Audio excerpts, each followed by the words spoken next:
Nous vivons une époque de rupture technologique, de réglementation croissante, de volatilité des marchés et des économies.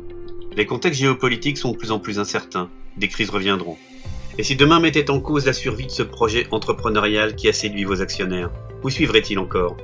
Pouvez-vous compter sur vos actionnaires? Les connaissez-vous assez pour en être sûr? Votre relation avec vos actionnaires a une valeur stratégique en elle-même, et c'est cette valeur stratégique qu'une crise révélerait à coup sûr.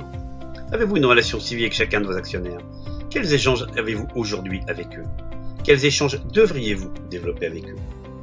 Un recours aux actionnaires se prépare avant tout à travers une relation suivie, enrichie, planifiée et pilotée au quotidien.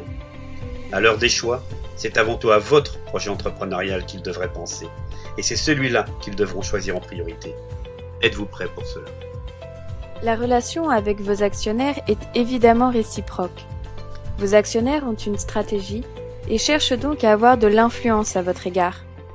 Votre rôle est d'entretenir une relation transparente et de proximité qui assure l'alignement entre leurs attentes et votre vision.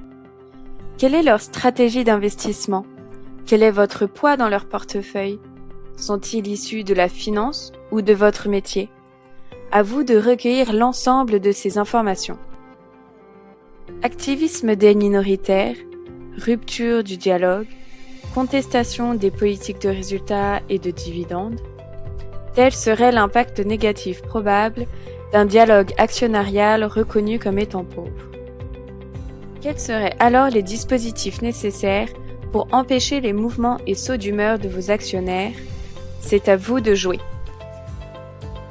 Notre expérience nous amène à recommander une véritable approche marketing vis-à-vis des actionnaires, qui se traduit par la formulation d'une véritable stratégie actionnariale, déclinée dans plusieurs domaines d'action, singularisée au regard des cas particuliers, allant bien souvent jusqu'à coacher vos actionnaires pour assurer une relation qui soit mutuellement profitable. Identifions, planifions, animons, faisons émerger un intérêt partagé, un bien commun, et pour finir, articulons et traduisons en actions concrètes une promesse de valeur à l'égard des actionnaires.